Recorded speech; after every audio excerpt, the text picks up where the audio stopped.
ओम शांति। आज हम सुनते हैं बाबा के 30-1-88 के अव्यक्त महावाक्य। हेडिंग है हिम्मत का दूसरा कदम, सहनशीलता। आज ऑलमाइटी अथॉरिटी बाप अपनी पहली श्रेष्ठ रचना को देख रही हैं। पहली रचना ब्राह्मणों की रचना है। उसकी पहली रचना में भी पहला नंबर किसको कहेंगे? ब्रह्मा को ही कहेंगे।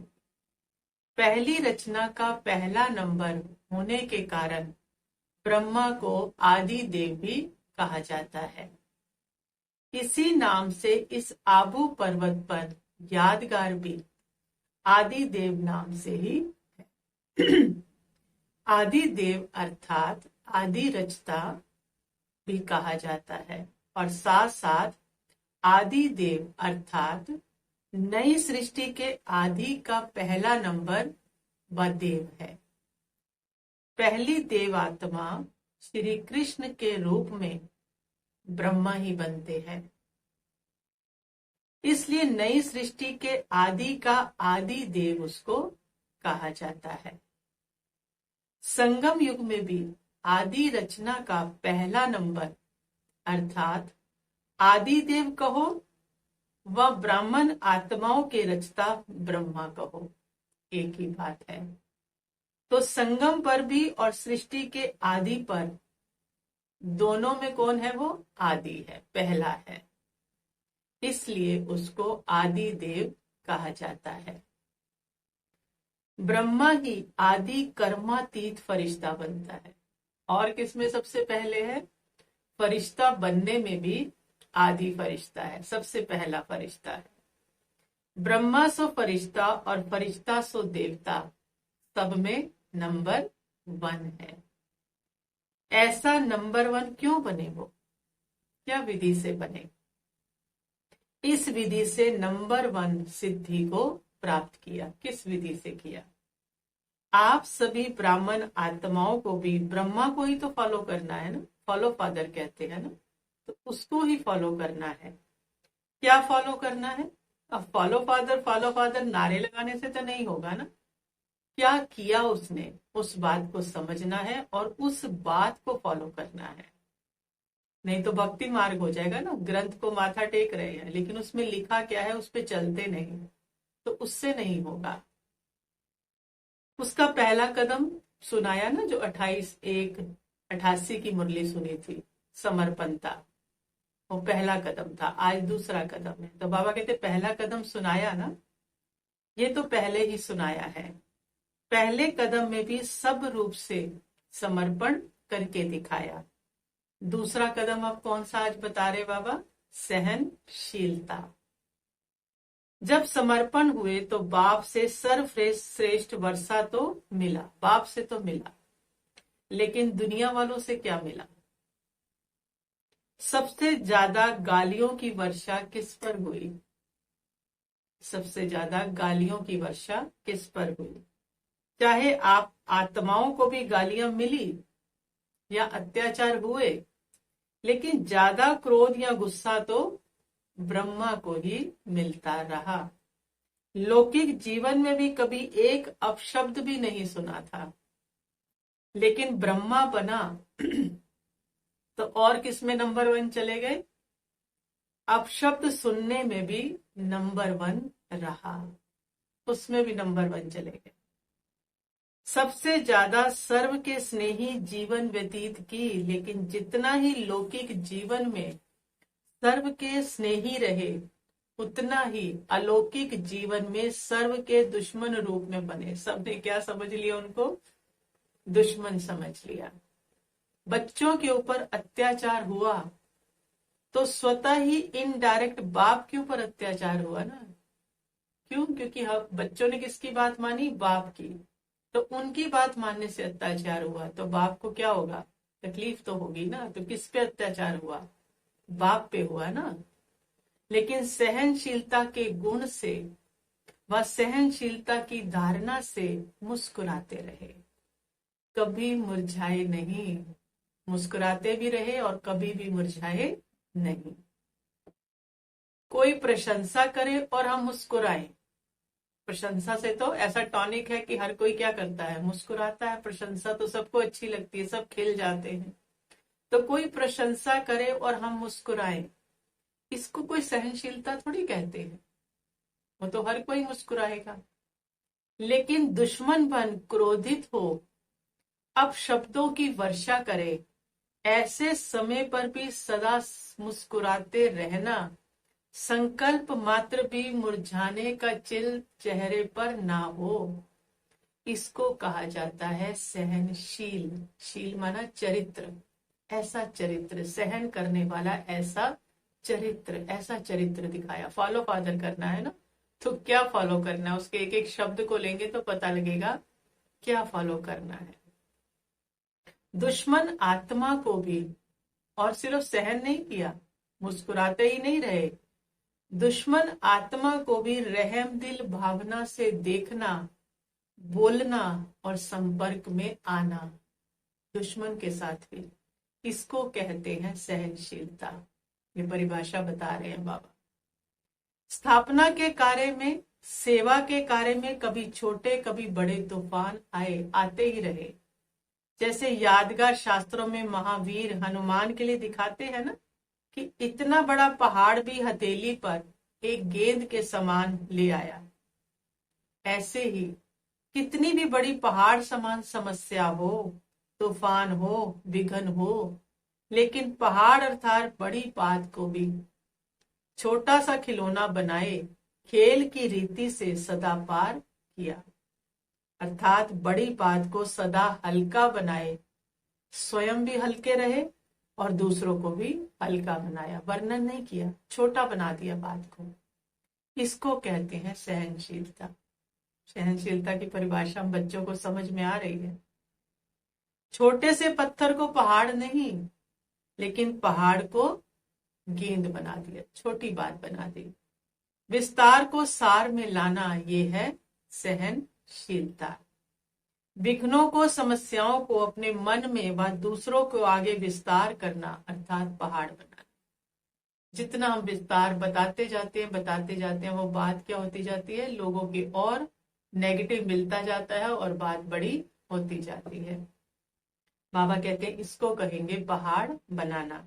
लेकिन विस्तार में ना जाए, नथिंग न्यू के फुल स्टॉप से बिंदी लगाए, बिंदी बन आगे बढ़े, इसको कहते हैं विस्तार को सार में लाना।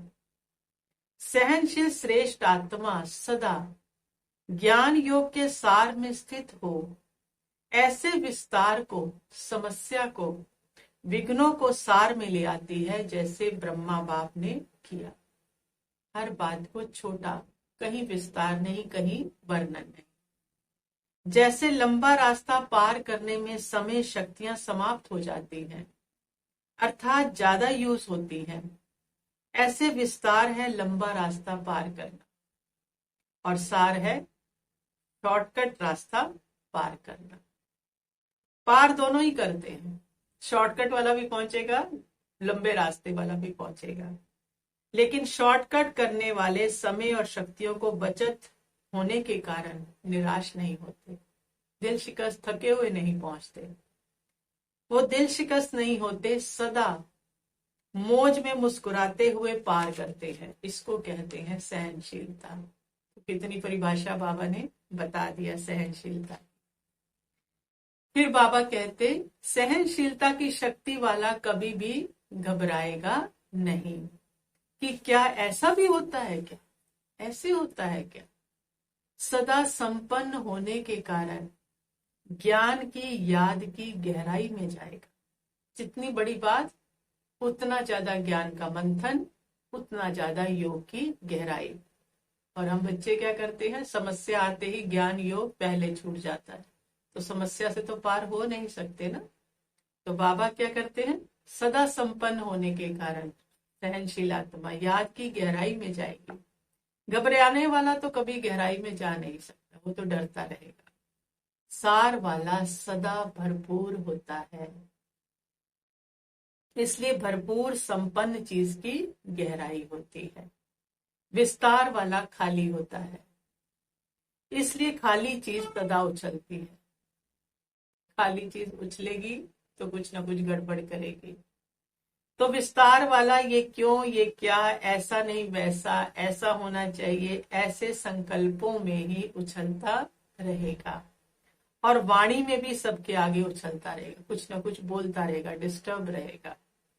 और जो हद से ज्यादा उछलता है तो क्या होता है, कोई हद से ज्यादा कूदने लगे तो क्या होता है, बाबा कहते हैं हाफता रहेगा। स्वयं भी उछलता है, स्वयं ही हाफता और स्वयं ही फिर थकता है। सहनशील इन सब बातों से बच जाता है, इसलिए सदा मौज में रहता है, उछलता नहीं है। क्या करता है, उड़ता है, एक रस उड़ता है। दूसरा कदम क्या हुआ, सहनशीलता। ये ब्रह्मा बाप ने चल करके दिखाया, बताया नहीं, शिक्षा नहीं दी, सिर्फ बिना धारण की शिक्षा नहीं दी, कर्मों से दिखाया। तो ये ब्रह्मा बाप ने करके दिखाया। सदा अटल अचल सहज स्वरूप में मौज में रहे, मेहनत से नहीं। इसका अनुभव 14 वर्ष तपस्या करने वाले बच्चों ने किया। 14 वर्ष महसूस हुए या कुछ घड़ियां लगी, मौज में रहे या मेहनत लगी। 14 वर्ष की जो दादियां हमारी, जो आज दादियां बन गई, वो साथ रहे ना, छोटे बच्चे ही तो थे। ऐसे वैसे स्थूल मेहनत का पेपर भी खूब लिया, कहाँ नाच से पढ़ने वाले बच्चे और कहाँ गोबर के गोले भी बनवाए, मैकेनिक भी बनाया, चप्पल भी सिलवाई, देह विमान तोड़ा ना सारा, मोची भी बनाया, माली भी बनाया। लेकिन बाबा पूछ रहे बच्चों से, लेकिन मेहनत लगी या मौज लगी? सब कुछ पार किया लेकिन सदा मौज की जीवन अनुभव की। जो मूंझे वो भाग गए, जो मूंझ गए कि यहाँ के यही करने आए थे, वो भाग गए। और जो मौज में रहे वो अनेकों को मौज का जीवन अनुभव करा रहे हैं। अभी का अगर बाबा कहते अभी भी अगर वही 14 वर्ष रिपीट करे तो पसंद है।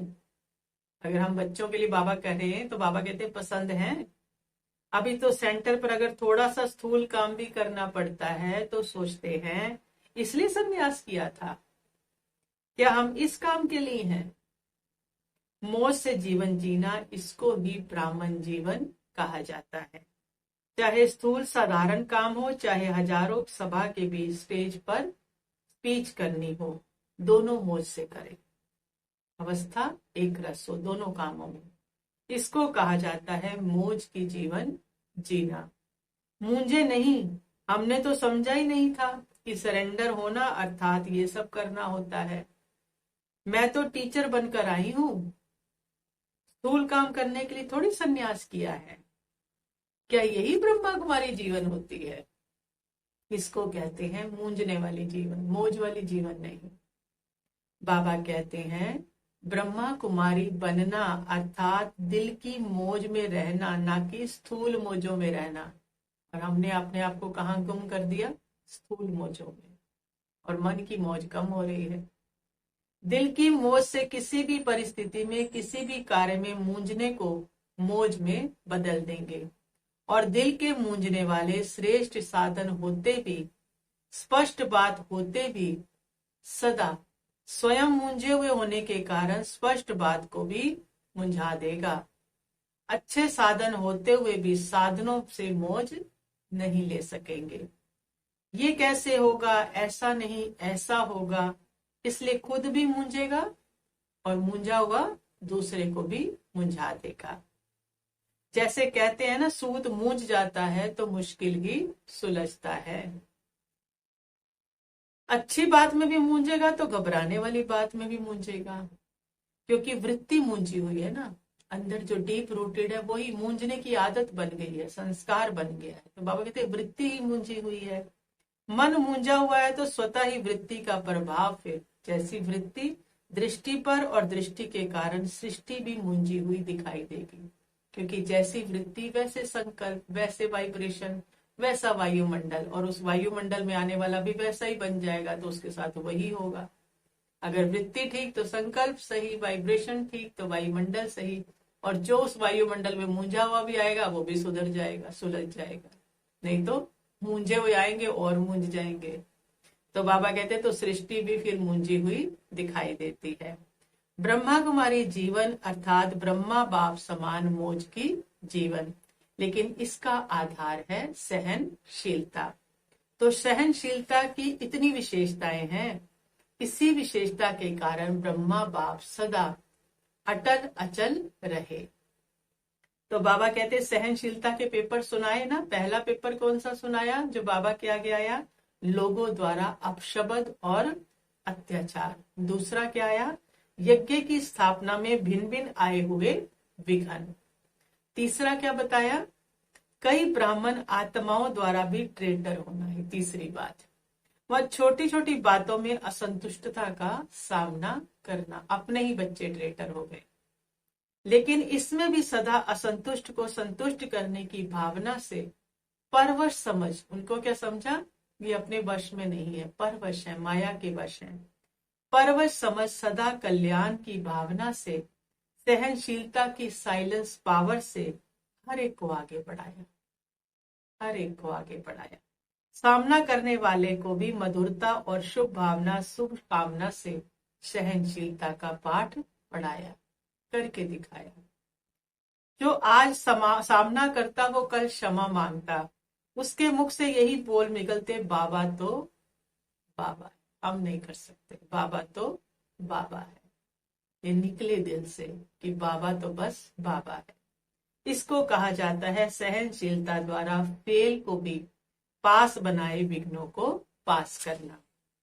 तो दूसरा कदम सुना इसलिए कि हम भी उसके कदम पर कदम रखें। इसको कहा जाता है फॉलो फादर, अर्थात बाप समान बनना। बनना है या सिर्फ दूर से देखना है? बहादुर हो ना, बाबा पूछ रहे हैं। देश विदेश के सभी अपने आप को महावीर कहते हो।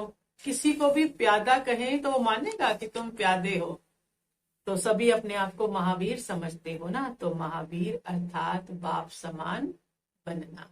समझा? अच्छा, देश विदेश के सर्व बाप समान सदा बुद्धि से समर्पित आत्माओं को सदा हर परिस्थिति में हर व्यक्ति से सहनशील बन हर घड़ी बात को छोटा कर सहज पार करने वाले, सदा विस्तार को सार रूप में लाने वाले, सदा ब्राह्मण जीवन मौज की जीवन जीने वाले, ऐसे बाप समान बनने वाले महावीर श्रेष्ठ आत्माओं को बाप दादा का समान भाव की स्नेह संपन्न याद प्यार और नमस्ते। हम रूहानी बच्चों की रूहानी माता पिता बाप दादा को याद प्यार नमस्ते और गुड मॉर्निंग, ओम शांति। तो आज का योगाभ्यास क्या लेंगे? फॉलो फादर करना है ना। तो बाबा ने कहा जो भरपूर होगा वो उछलेगा नहीं। तो हमने बाप से पहले क्या होना है? भरपूर करना है अपने आप को। और जो सबसे बड़ी विशेषता कही बाबा ने सहनशीलता की, कि जो दुश्मन है, अपकारी है, उसके प्रति भी रहम दिल, उसके प्रति भी शुभ भावना के वाइब्रेशन दिए, इसको कहेंगे सहनशील। तो आज सारा दिन क्या करेंगे? भरपूरता का अनुभव करेंगे, बाप से निरंतर जुड़े रहेंगे। जुड़े रहना मतलब भरपूर होते रहना। और भरपूर आत्मा को फिर किसी से कुछ नहीं चाहिए।